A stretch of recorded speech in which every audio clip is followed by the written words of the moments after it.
A quick note before we start our show.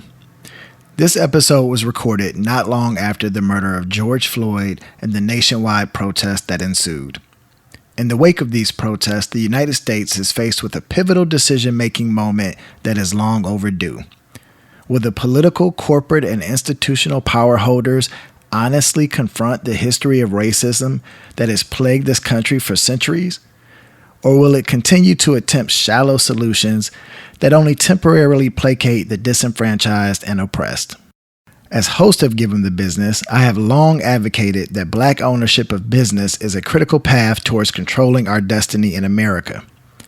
It is my sincere hope that listeners will encourage Black entrepreneurship and support these Black businesses so that we may continue to reinvest in our own communities and use the economic freedom that business ownership can provide to reverse some of the social injustices that Black people face every day in the United States. Our thoughts are with the families of George Floyd, Breonna Taylor, Ahmaud Arbery, and the countless other victims of police brutality throughout the history of the United States. Thank you for listening.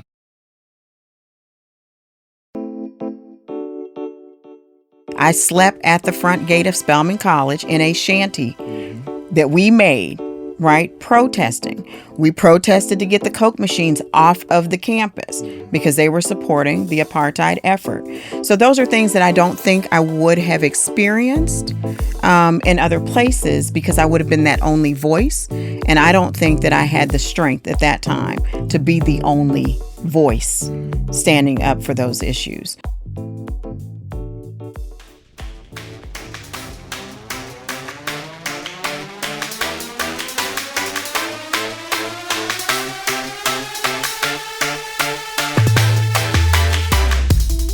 From Two Comma Media, it's Give 'em the Business, a show about Black entrepreneurs and business leaders sharing their stories of adversity and success.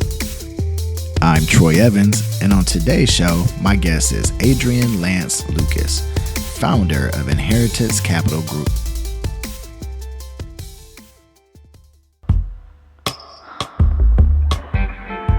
The world of high finance and commercial real estate would not often be described as a women's playground.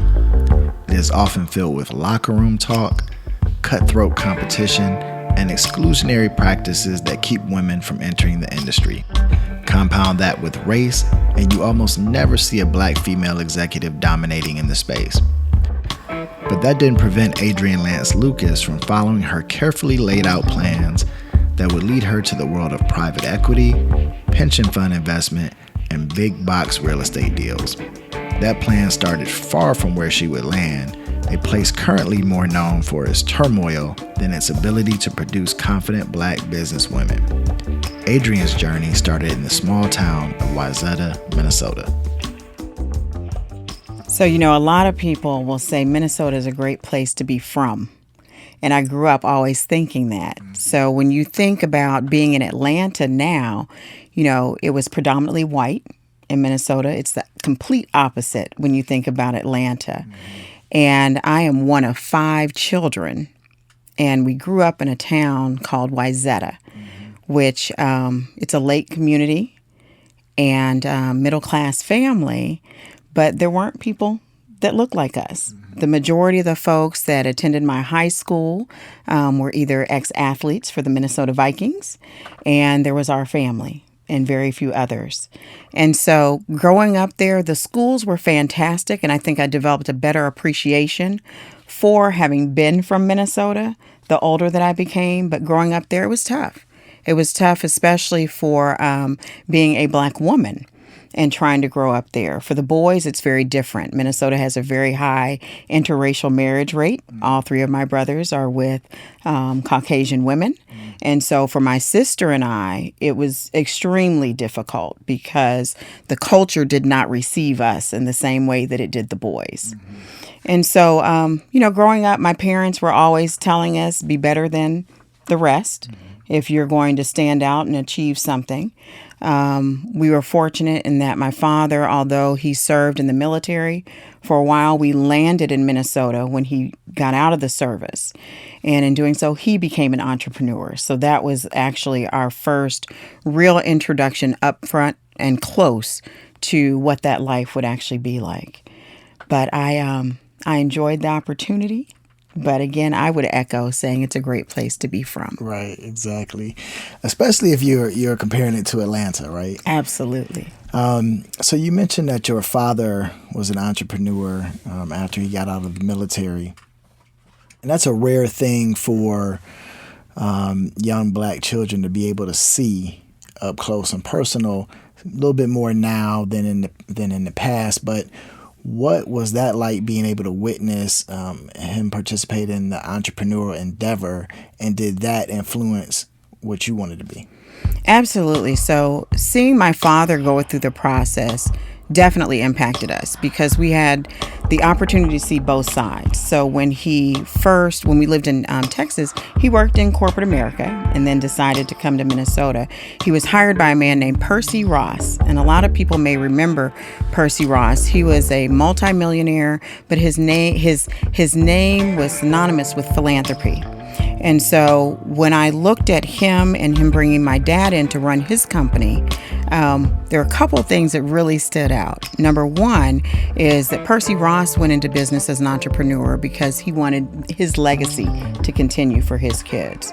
My father ended up separating from Mr. Ross because he realized quickly that Mr. Ross wanted my dad to use his talents to train his son to take over the spot that he was hired to do. And so once my dad stepped out on his own, it was short-lived. He actually had a stroke when I was in high school. So I was 16. My father had a stroke just when he was starting to launch his business. And so from that standpoint, what I saw was a couple things. One, he literally worked himself to the point of having an unhealthy physical situation. But two, it also showed his responsibility for other people because he had brought on other people.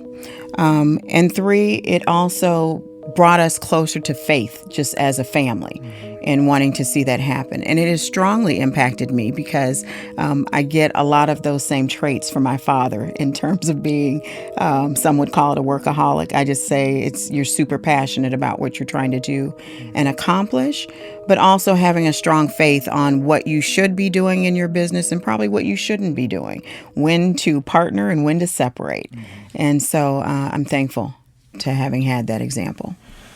Yeah, and one thing entrepreneurship teaches you is that you have to have that passion, because it's going to more than likely be several years before you can afford some of the things that a safe and secure paycheck would provide you. Absolutely.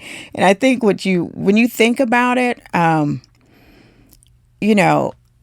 you look at the number of hours that you put in, I'd rather work for myself if I'm going to put that much time and energy in and bet on myself than have someone else hold my destiny, right? Because as a woman and as a Black woman, I'm at the intersectionality of both gender and race.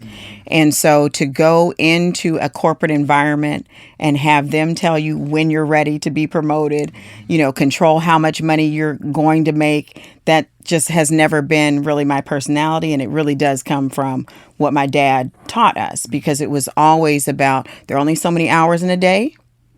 And so if you're going to grind and put it out there, do it for yourself and for your children and the legacy that you want to leave, so that you can be appreciated for your own work and wealth. Along those lines, while entrepreneurship may be daunting, the reason why I believe in it is because of, while you may have the insecurity of finding where the next dollar is going to come from, in corporate America, you can go from being in favor to out of favor. That's just right. like that. That's right. Just 0 to 60 real quick. That's right. And you're not in control of that situation in many of the instances that I've seen. Absolutely. And so and I point back to my father, he said, if you're going to work in corporate, get what you need to get out of it. So don't go in with blinders, right? Because sometimes I think we're so, especially our parents' generation, they were so excited to have you work for a big name corporation, right? So I worked for General Mills, and it was something that my grandparents could understand. They know Wheaties, they know Cheerios, right? They know Yoplait. And when you're an entrepreneur sometimes and you choose different industries, they're not that common household name. They're not, the service industries where people can really understand. And so our families don't celebrate them in the same way. And so you really have to rely on what you know internally to grinding it out as an entrepreneur, because that's truly the theme.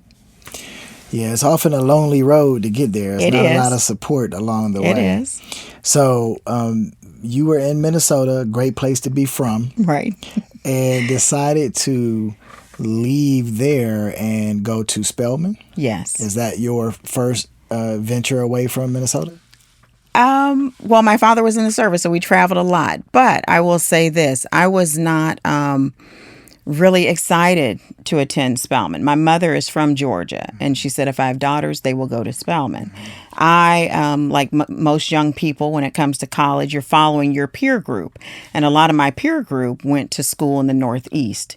And so I always say it is one of the best decisions that my parents made for me, because it was not a decision that I made for myself. They saw the things that I would be able to get from Spelman, being in Atlanta, and especially in the AUC, that I would not have recognized, right, as a young person, because I came to college at 16.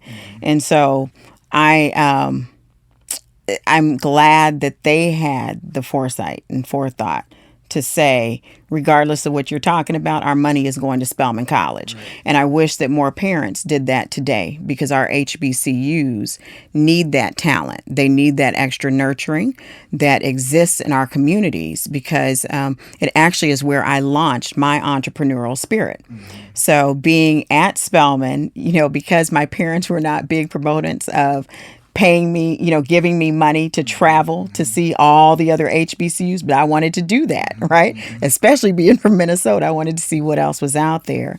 So even at Spelman, I was able to set 2 small businesses up while I was there. One was, and I'm dating myself, but videos. I had a black video collection when I was in high school. And so I would rent those out for a couple of dollars, a day for people that wanted to do that. And also just looked at what existed on campus and what didn't. One of the things that didn't exist was dry cleaning service. We did not have a dry cleaning service on campus. So I was able to partner with a local black-owned cleaners to actually have clothes be done. And the last thing I'd say, Troy, is, because you'll connect with this, I was actually there and started Market Friday, what the students know as Market Friday. Right. So when I went to Spelman, I don't know that if I had gone to BU or Tufts, that I would have been as actively involved in student government. So a part of entrepreneurship is also showing your leadership. Mm-hmm. And one of the things that I was able to see very early on is we didn't have enough services and things for the young women that were on campus. We needed to get our eyebrows done. We needed to get our nails done. And so Market Friday was the way that I was able to introduce that to the community. I can relate to a lot of what you just said. The first, with the parents really making that decision for you, not in terms of Morehouse, but I was an Inroads intern. Oh, yeah, sure. And I remember I was in what was the pre-college component, where you had to spend 2 weeks on a college campus while you were in high school. And I remember thinking, I'm not spending 2 weeks of my summer vacation on a college campus, right? And my mom basically was like, yes, you are. And it was one of the best things that ever happened to me, right? It launched me on a trajectory that I wouldn't have gone otherwise, right? And then when I got to Morehouse, I probably had maybe 4 or 5 different business ventures in the first year, selling Krispy Kreme donuts. That's right. Giving people rides to the airport. Look, if you pledged, you were selling Krispy Kreme donuts, and everybody, that was the old Girl Scout model, right? You were going to sell those donuts and figure it out. Yep. So the one thing I love about HBCUs, and in particular the AUC, is that hustle that it teaches you, right? I think, to some degree, many black people have that anyway, but the AUC is going to make you have to rise to the top. That's right. What else did you walk away from the AUC with, and what was that overall experience like for you? So my overall experience was really, it helped me to come into my own in knowing who I am as a black woman, because being in Minnesota, I didn't have a lot of those examples. And so for me, I knew that being developed at Spelman, that I could do what guys do. So I mentioned I'm one of 5. I have 3 brothers, and my baby sister, we're 15 years apart. But being at Spelman, I knew that I could do, looking at my Morehouse brothers, we were ultra competitive, right? And so when it came to applying for business school, just hearing and seeing things that other black folks were doing, it made me know that I really could do it and to strive for something greater, right? So, and I like to tell the story of, like, I went to Harvard Business School, but I didn't have, a 4.0, but I knew I was a great leader. And I could point to those things, and I would not have had those same opportunities had I gone to a predominantly white institution, because Spelman gave me the confidence. You could step out there and be bold, and it also shaped me in my advocacy and activism for people that look like me, brown and black people and underdogs. Because while I was on campus, we had speakers that looked like me, that were talking to me, right? I heard from Nikki Giovanni saying, write your own story by the time you're 21, right? We heard from Susan Taylor at that time talking about the essence of black womanhood.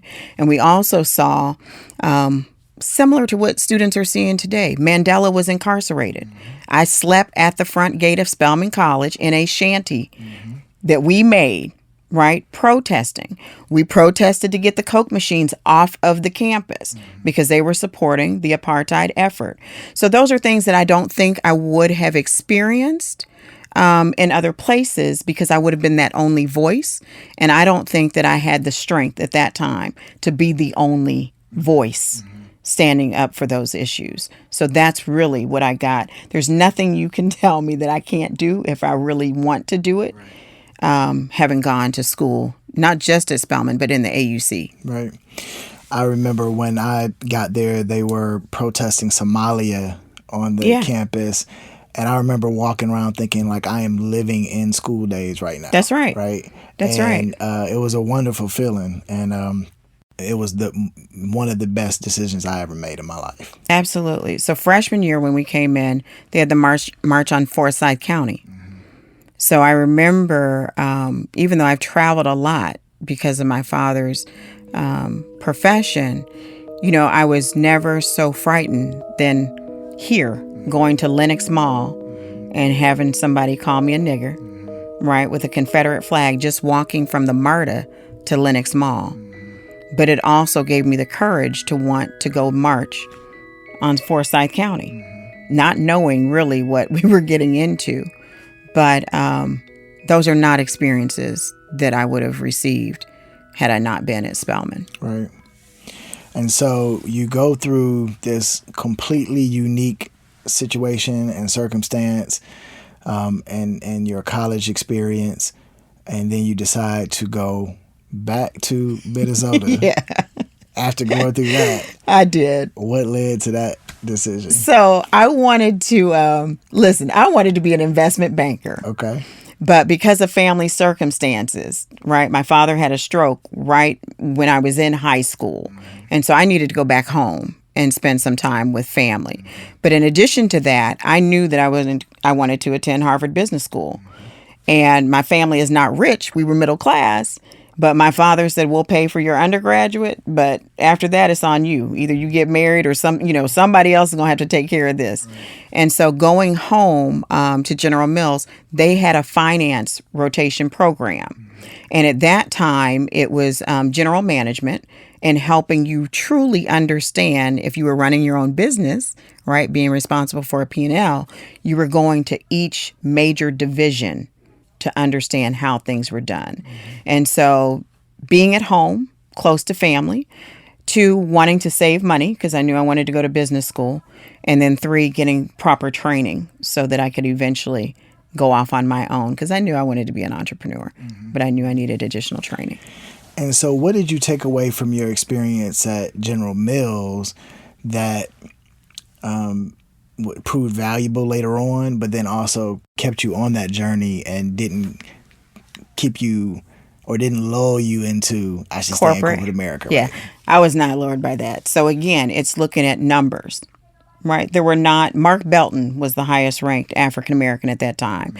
He was over a particular brand. And, but when you see people, I'm not one that's like, I'm going to be the first, CEO of a Fortune 5. That was not me. My thing was, if they're showing you how far you're going to go. Again, I didn't want to be capped by someone telling me I could only go so far. So my plan was I was going to go for 3 years because I had done my research. Harvard you needed a minimum of 3 years before you would apply. And I was going to do the things that was required in order to get to Harvard. And the reason why I chose Harvard is because as a woman, as a Black woman, I didn't want to be questioned about my intelligence because I knew I wanted to have a family. So if I left to have a baby and I stayed out of the workforce for a certain amount of years, I didn't want people to think, okay, now she can't think, right? Just because of that decision. I knew I wanted to be married. So for me, it was methodical. But the things that General Mills taught me, it was phenomenal training. It really was. But what it taught me was also to be bold about your decisions. Young people, especially if you want to be an entrepreneur, people are going to tell you no all the time, right? And you can also ask for forgiveness in taking bold steps because you're young. And so some of the things that I did, immediately out of the gate was I asked for a meeting with the vice chairman just because I wanted to learn. How did they get to that spot? Right? I didn't get overly involved with only mixing and socializing with Black and brown people because I needed to learn what it is other people were doing. We didn't call them sponsors or allies back then, right? But that's what I actually had several of them. And I think that it was, the real attraction was I was bold. I was outspoken. I did my work. I worked hard. I wasn't afraid of the work. And I just blended in as a normal human being. It wasn't putting myself in a box. I remember I was working at American Express for a brief moment, and I requested a lunch and got a lunch with Ken Chenault. Yep. And it was the first year he became CEO. And I remember getting calls from other people like, how did you do that? Right? And I was like, I asked. Exactly. Right. So again, something that I can relate to there. So you got your plan, do your 3 years of time in corporate America, and then you go off to Harvard. And I got married in between there. You got married in between while you were at... I got married a week before I left for business school. Okay. So... tell me about that. So it was a part of the plan. I'm one of those people that, you have your plan, and most women can probably relate to this, but we grow up thinking by the time I'm 25, I'm going to be married. And then when I'm 30, so I followed all those things. I don't recommend that people do that now. Just let God work it out for you. But yeah, I was married when I went to business school. He stayed in Atlanta. He was actually a police officer.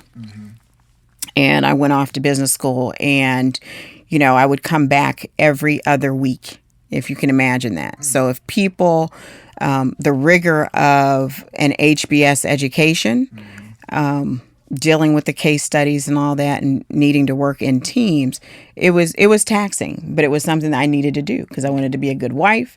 I wanted to, learn everything that I needed to do as well as network with the folks that are there. So it was just a part of the journey. That sounds daunting. I mean, just not only the academic side of it, which has, it's one of the most prestigious business schools in the country. Then the distance, then the economic side of it. I mean, how did you pull it off? I saved because when I went to General Mills, I stayed at home. with my parents. So, and I literally saved pretty much everything that I made. I didn't have to pay for meals or anything. I think I bought a car. That was it, right? And it was used. So that wasn't a lot. But the biggest stress was probably trying to manage the relationship, right, with my then husband, because you are, I have gone into industries that are male dominated. And HBS is a setting where you have to work in teams. And so you call 2 a.m. and you're in a study group, right? And it's all guys and just me. It put stress on the marriage, I will say that. Yeah, I can imagine. So you complete your getting your MBA at Harvard, and then what? So after I left HBS, I went into executive management consulting. So again, I have stayed with the theme of being a generalist, making sure that I learn enough about each of the areas, because at HBS, that's what they grow general managers, hoping that you'll become a CEO one day. And so I followed that. I went to work for CSC Index. And at that time, CSC was a process reengineering consultancy. And what they focused on was actually making sure that you can work on process improvement over time. So for any company that you're in, that's what you would focus on. So I was in the oil and gas and finance practices, and also spent a little bit of time on the utilities practice. So during that time, which was early 90s, there was deregulation in the utilities industry. And so I was able to actually launch my career with CSC here and then go abroad to take some of those same skills, and spent some time in Birmingham, England, for a couple years, and then come back to the States before I left. So anyone who was around during that time knows about the deregulation in the utility business, because you were probably approached to start a network marketing opportunity during that time, which didn't pan out for a lot of people, but definitely a booming industry. And so you spent some time in England overseas. How did that shape your trajectory? That was an amazing experience, right? Because it actually helped me see the world more broadly. So as an entrepreneur, we're always looking for, where does the market truly exist? So it helped me to think about getting off our block and not just doing things that are right here in the U.S. And so it helped me do 2 things. One was develop international relationships, and letting me know that the world isn't as big as I think it is. But 2, it was that was an industry that was slower moving, I would say, because utility companies weren't rapidly moving. So it helped me to look for other areas that may be, may fit more of that model, versus looking at the sleek and more sexy, fast-moving things, because, I was also there at a time when the internet was just starting to take off and things like that. But it helped me to open my eyes a little bit more broadly, and develop some international relationships that helped me test out other businesses that I had in the future. Mm-hmm. And in all of these examples that you've given, they are male-dominated industries. And then you're talking about you want to go into entrepreneurship, which is also male-dominated. How are you surviving with that with you being a female, just as an important part of your identity as being Black? So for me, it's just always been, because I've had brothers. So although, yes, I am a woman, I've always been around the guys because I've had brothers. But I also... they're funny stories of just working in male-dominated fields. And it started in consulting because on Fridays when you come back to town or when you're going out. I don't know why the strip club is the number one spot for men to go and interact. It's the golf course. It's chicken wings. Oh, it's the chicken wings. It's the food, really. But, I had to encounter all of those things of, do you go and hang out with them, or do you stand on something else for those principles? And I typically would not choose to do that. I wanted my work to speak for itself. But that has been a common theme. Even very close friends of mine that I'll do business with. I told you about, a story of being here and, they want to go eat at Twin Peaks. That's not my choice of places to go and eat, but I'll go and we'll make jokes, about it.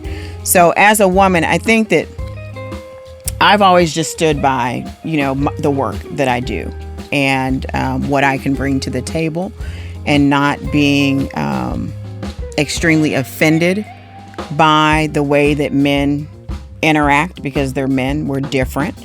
Although I would ask for respect in all situations.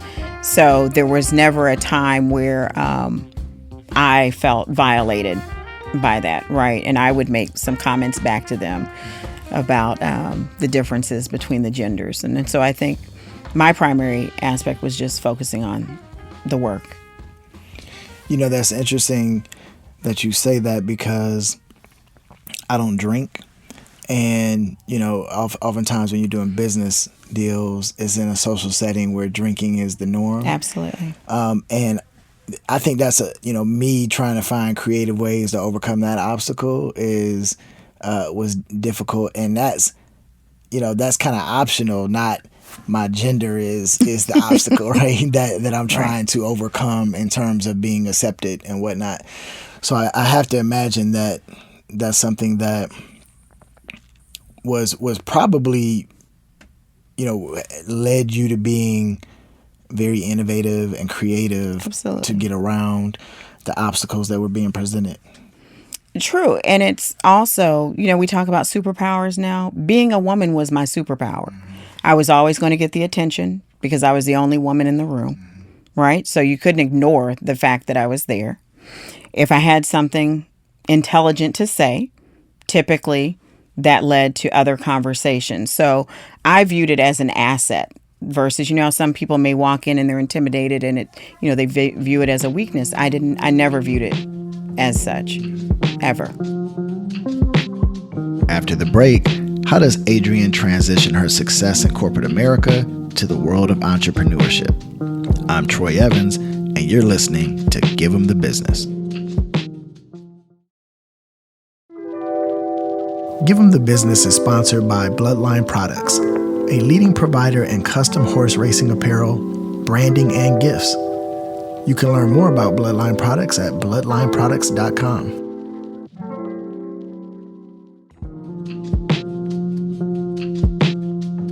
We're talking with Adrienne Lance-Lucas, founder of Inheritance Capital Group, a private equity and commercial real estate investment firm.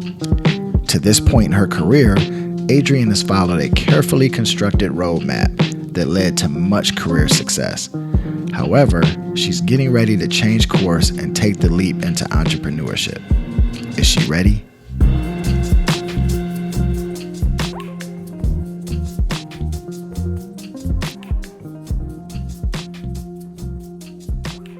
When do you make the leap to entrepreneurship, and how did you know you were ready, and how did you prepare for that? Do you ever know that you're ready? No, I don't think we ever know that we're ready. But for me, it was having my son, right? Because I was ready because I wanted more flexibility to be the type of mother that I could for him. And at that time, I was also, we were, within 2 years of having my son, I was getting ready to go through a divorce. And so being an entrepreneur allowed me that flexibility to manage my own time. So for me, it was lifestyle as much as, right, wanting to control my destiny. And you work a lot of hours, and I wanted to work them, when my son was asleep. Right. So that's the path that I actually chose. Being ready, I did the things that I thought I should do. I went to Harvard. I worked in a really competitive program at General Mills. I got very early management experience, but I don't think you're ever ready because the market will change. You'll think you've lined everything up appropriately. I've done commercial real estate. The market took a dive. There's nothing I could have done to prepare that. But one of the things that, my dad always told me is make sure that you have options, right? So even in working in corporate America, I knew my plan was to leave in 3 years. General Mills did not know. And so, I was up for additional promotions. And so just to be able to walk away from that is something that entrepreneurs do really, really well if you're engrossed in what you're doing. And you have to be able to pivot on a dime if you need to. So for me, it was I ready? No, probably not. I had some successes and failures, but from a lifestyle standpoint and wanting to control my own destiny, it was the perfect time. So that's interesting that you looked at entrepreneurship as an advantage towards you needed to be in control of your time with you having a young son and getting ready to go through a divorce and what have you, because it could also be looked at as like the last moment to start a business. For me, for instance, I was on an entrepreneurial journey when my daughter was getting ready to be born, and that's what made me go get a job. Right? But you seem to have made it work for you. And what would have I had to imagine being an immensely emotional time as well, with a newborn and having relationship troubles. Yeah, I'm pretty frugal, so these are other lessons. If you know you want to become an entrepreneur, you need to save your money because there will be great times and low times, and you have to have enough cash, right, to weather those storms. And so it's just the way that I've always operated, so it probably didn't make that big of a difference. Emotionally, it was an outlet. When you're doing things that you really enjoy, like working on my projects were exciting. Mm-hmm. It was actually that relief from some of the reality in dealing with, either the relationship or, a child crying or whatever that may be. And I had a lot of help. My parents, my mother came down. I think my son, it was a year before, I had to even consider possibly getting childcare just because I had a great support system. One of the things I want to draw attention to is many people see the result and they don't see the process, right? Yes, indeed. And so you've mentioned a few times now that you saved to put yourself in a position to take advantage and do what you wanted to do, right? But many people don't see that process nor that sacrifice that led to that end result. So, Troy, it is, and I'll tell you, I had saved probably, so I'm going to tell you two things. Saving means not doing what everyone else is doing, plain and simple. I happen to get along with my family, so we can hang out. There are 5 of us. We're like our own clan, and it's okay. But I wasn't off doing what other people may be doing. I wasn't somebody hanging out at the bar, drinking all the time, overeating, all those things. And so little by little, that money adds up. And I also had really good friends. One of the first companies I started was a company called Home Orbit. And I partnered with a guy who went to Kellogg, and he had worked for Chanel and, but again, was a great saver. And so when we were able to launch the company, we used a lot of our own capital. Mm-hmm. And what that did was it made it easier for others to invest in us because we were coming to the table with something other than just a request. Right. And but that process is, as you know, I married a police officer. So we weren't going to we pretty much lived off of what he was making versus what I was making. But again, that allowed me to save a lot more. And so you are making the leap into entrepreneurship, and is Home Orbit your first leap? That was my first leap. So tell me about that. So Home Orbit was, we say it was, Facebook before its time. Okay. Spelman was our first client. Okay. We actually introduced, it was creating an orbit around what you have as a part of your home. So it was building the networks that you would have for a physician, this, that, or the other, around your own little home orbit.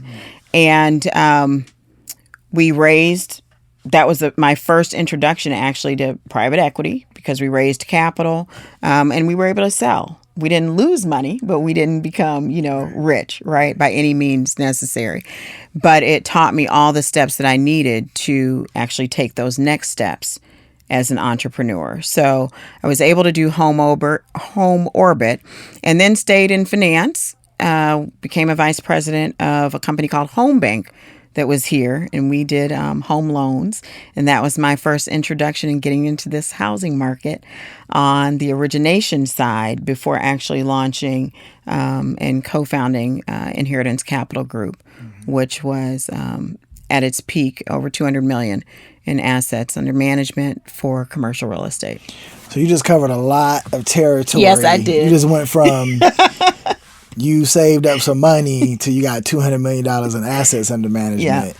So first of all, if you had Facebook before Facebook, why didn't you sue Facebook just like everybody else did? It wasn't exactly like Facebook, right?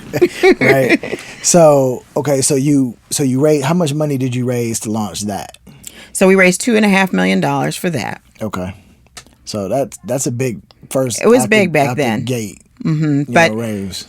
But you remember I talked about friends and family and relationships. So the gentleman that I mentioned now is he is the executive marketing manager for MailChimp. And so Tom had phenomenal relationships. He worked at Chanel. A lot of those relationships came with him. So when it came time to get capital, I didn't have the rich uncle, right? My family was middle class, not wealthy by any means. So our relationships did stretch in order to, create that capital infusion that we needed to launch that particular business. And it also seems like you saw the benefit of partnering with someone who could maybe bring something to the table. Absolutely. That you could. And actually, he found me. We worked together at CSC Index. And when Index actually folded, and so Tom came and said, hey, I'm looking at doing this business. Would you come and partner with me? And I said, of course, let's get it done, because I was always looking for what would be my first venture out of the gate. And so that was a great, solid relationship, because he was bringing some of the relationships and expertise, where I was bringing some of the sales and process experience that we needed in order to make a good relationship long term. So once we got rid of that, we're still very close friends. And I know that Tom is someone I can always pick up the phone and call on if I needed, additional infusion of capital for something he's interested in.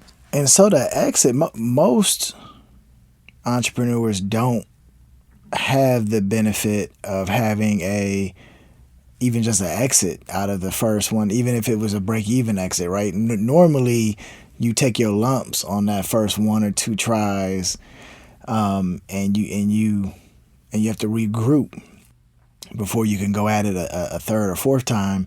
But you were able to go through the entire process of the cycle from start to finish, and not really have to regroup coming out of that. Yeah, we were made whole. But I think that part of that has to deal with who you partner with, right? Because you can easily walk away when things get tough. But we both knew there are other things that we wanted to do. So you have to rely on you as a person and how you would feel, all those things, because a lot of your first money, especially for your first venture, it is friends and family. And you do not want to burn your friends and family. And so we were committed to that We were really, really committed to that. And the luxury of having HBS partnered with Kellogg, there were people that we could draw upon in those networks to assist us in navigating. So I don't want to underestimate. It wasn't like we were geniuses or anything like that. We broke even in our disposition, right? And we made all of our investors whole. The power of the network is real. Yes, right? indeed. And so, so you've got a taste of entrepreneurship now. You want to stick with it eventually. And so when do you get back into it, and why did you choose that industry? So I got back into it after my divorce was final. So I partnered with a gentleman out of Detroit, and we were just talking about, real estate, commercial real estate, because I was considering going into business with my ex-husband, actually, and developing a small subdivision. And this opportunity came up to do private equity and working with pension funds to raise our own capital to do something bigger. So, again, not really knowing what we didn't know, but had saved money, was able to invest. And just by the grace of God, literally, I had spent all of my saved money, minus like $10,000, before we finally had our first pension fund sign on. And they signed on for $27 million. I'll never forget that. And it was like I could breathe again. But it was literally down to, I was like, I'm going to be broke. I'm not going to have anything. I have my child. What am I going to do? And that one was through prayer, honestly.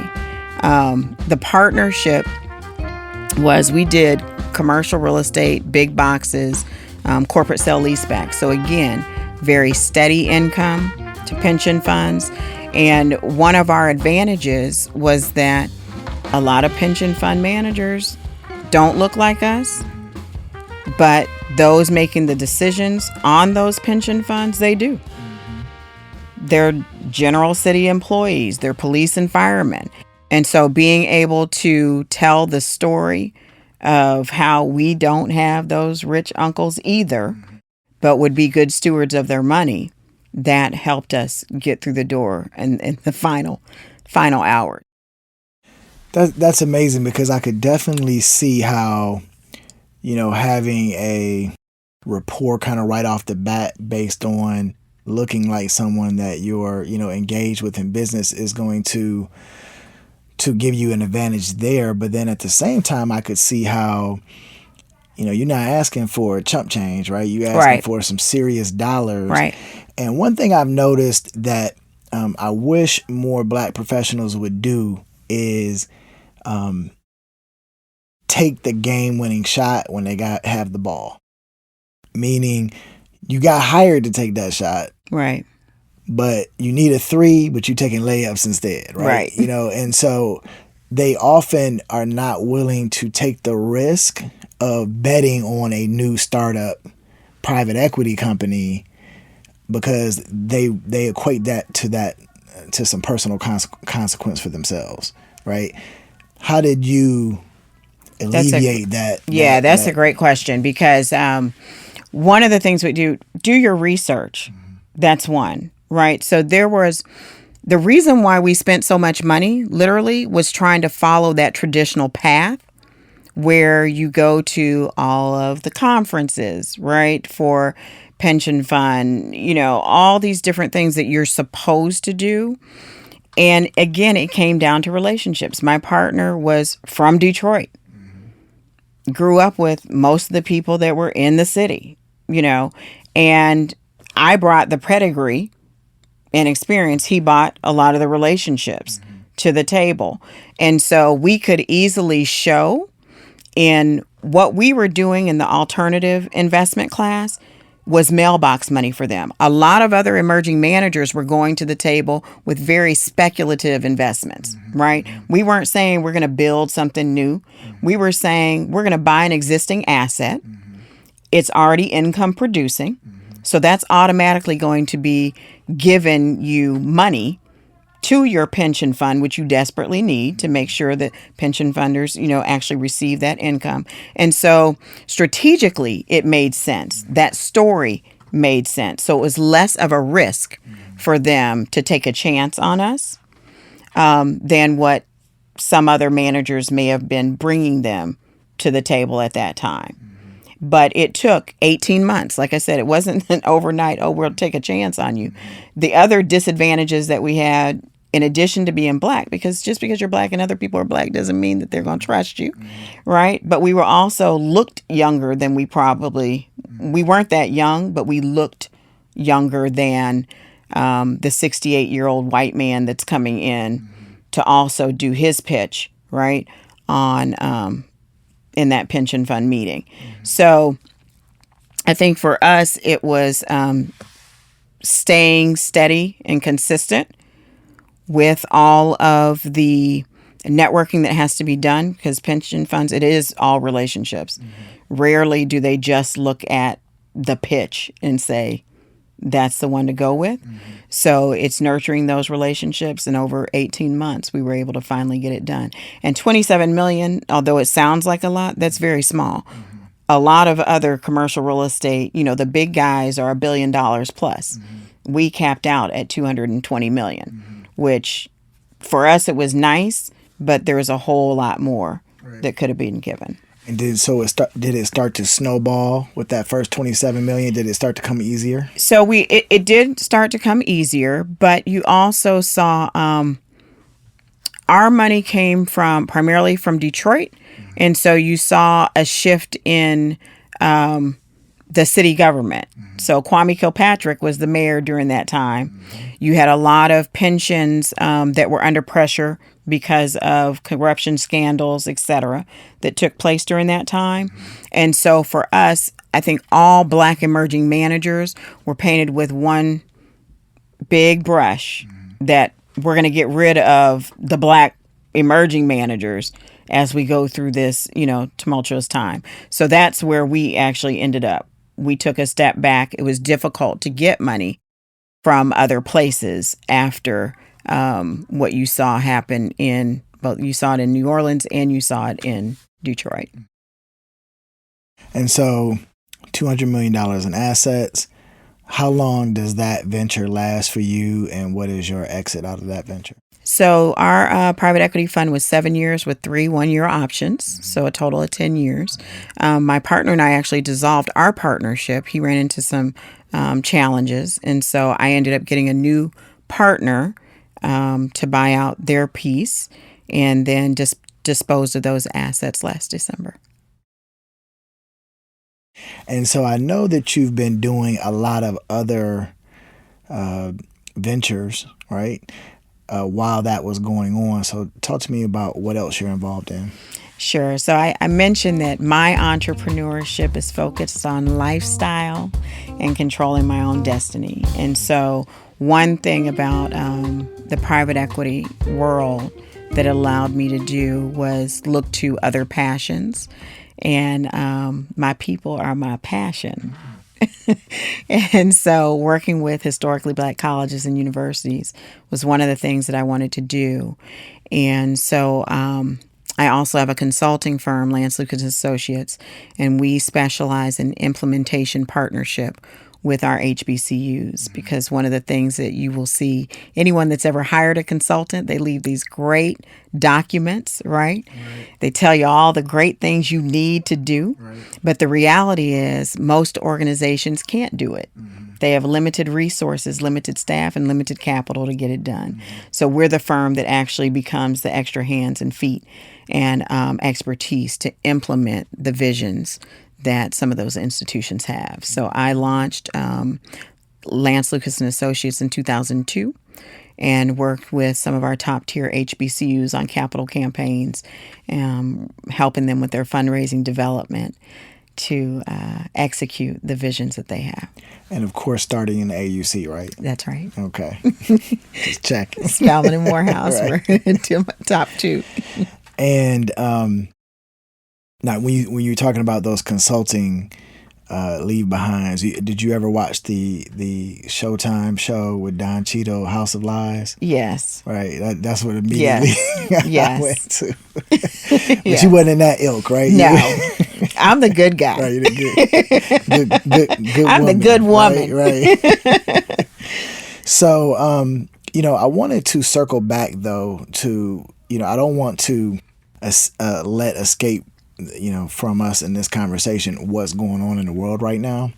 This unprecedented moment of pandemic, of unemployment, and now of not a new reality, but at least for us and police brutality, but it seems like the rest of the world is It's finding now out waking about up, it, right? right?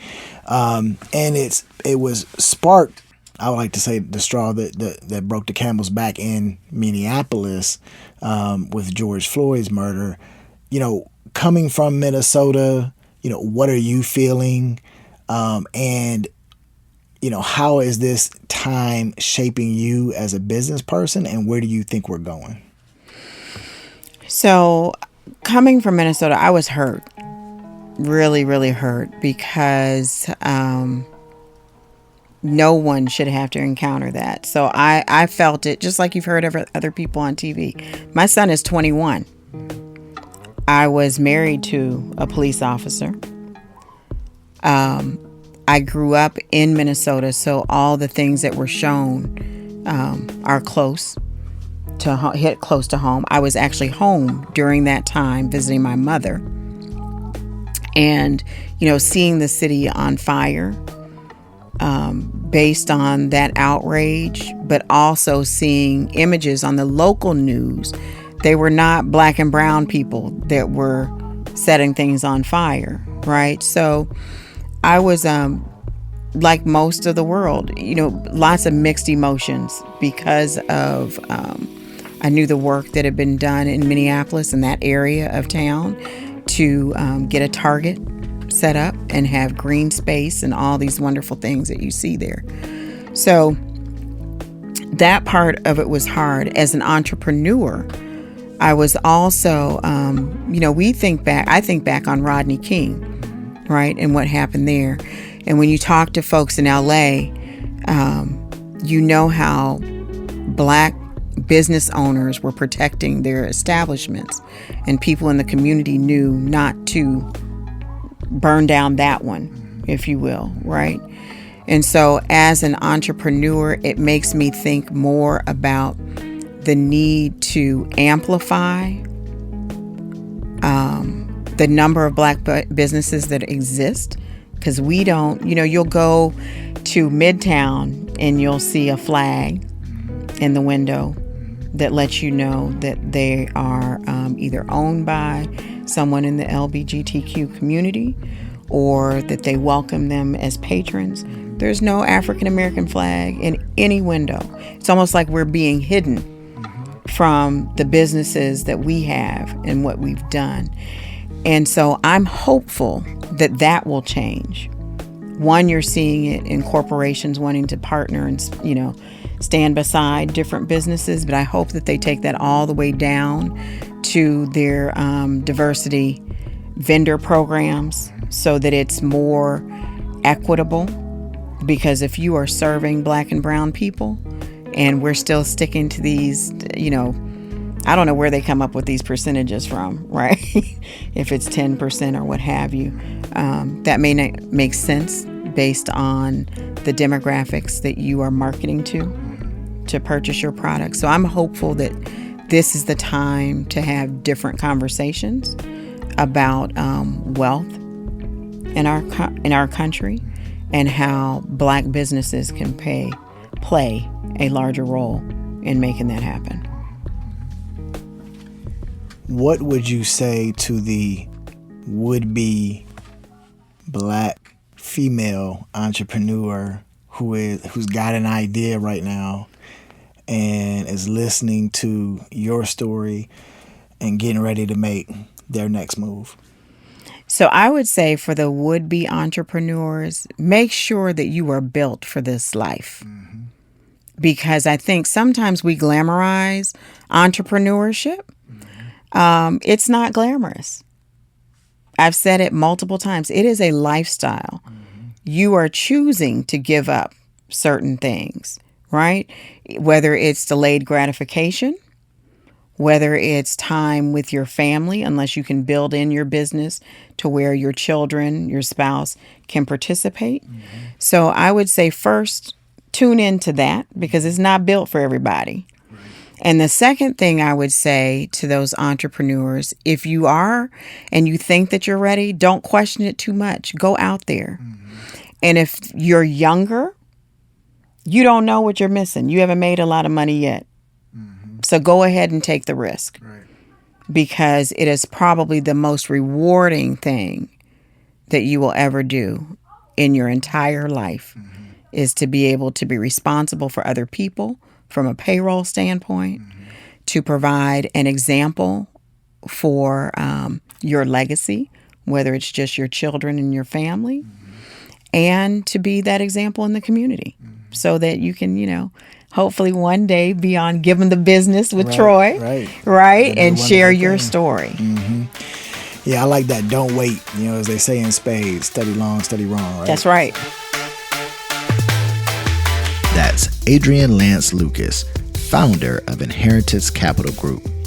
Adrienne is always looking for the next business deal. It can often be found in the high-level conversations of big business in Atlanta. But this hasn't stopped her from stewarding the growth of our HBCUs. Thanks for listening to the show this week. If you would like to hear more about Black entrepreneurs and business leaders, make sure to subscribe to Give 'em the Business on Apple Podcasts or wherever you listen to your podcast. Also, make sure to follow us on social media at Give 'em the Business Podcast. And if you want to send me a message, you can find me at I am Troy D. Evans. Give 'em the Business is produced by Two Comma Media. Thanks for listening, and remember to always Troy harder.